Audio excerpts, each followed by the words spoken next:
If you remember, sometime back I made a video updating the condition of Dominar's tire.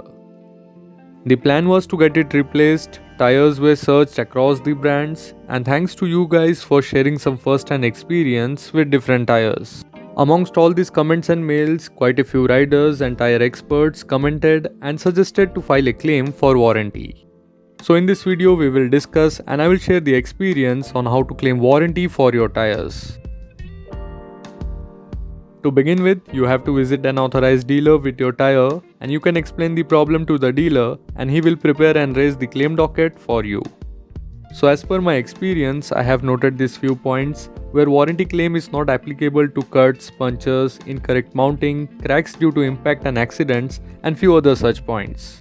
Moving ahead, the dealer may also ask you to produce an invoice for the old tire, and if it came in as a stock tire from the company, then a copy of your vehicle's registration certificate can surely help. It's a good practice to mark the areas on the tire for which you're raising the claim. This helps in highlighting your issues with the tire. With your job done, the tire is sent to the MRF office for inspection, where service engineers from company inspect the tire and decide whether to accept the claim or not. If your claim is accepted, then MRF will provide you with a brand new tire as a replacement, and before we all start to celebrate, you must note that the new tires will be provided on pro rata basis. There is a detailed video on this pro rata thing on the channel. I will leave the link in the description, which will help you in understanding this interesting concept. Apart from this, I was told that the taxes, installation, alignment, balancing charges are to be paid by the customer. In short, like all warranty policies, these claims have got a lot of ifs and buts to it. But the good thing is, MRF gives 6 years of warranty for the two-wheeler and passenger car tires. And you can claim the warranty for up to 85% of the tire tread depth.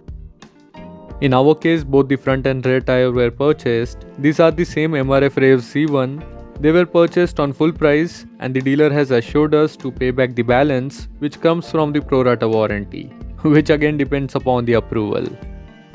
Although I explained a lot of steps in this video, but practically this was a hassle-free experience and there were regular text message updates from MRF as well. As a customer, I do see a scope for improvement where MRF can set up at least one inspection and warranty claims facility in every town and city, which would make this process quick and the customer can decide if he or she wants to go for a different brand or a different tire from the same brand if the claim is refused. Along with other set of checks, one more thing you should note while getting a new set of tires is the manufacturing date stamped on the tire. Anything up to 6 months old is fine. It's not just the aging rubber but also the warranty policy that applies from the month of manufacturing. Like this tire has got the numbers 1820 stamped on the sidewall, which means the tire was manufactured on the 18th week of 2020. That gives the tire the birth month and year of May 2020. With this piece of information, it's time to end this video and I hope you guys have liked it.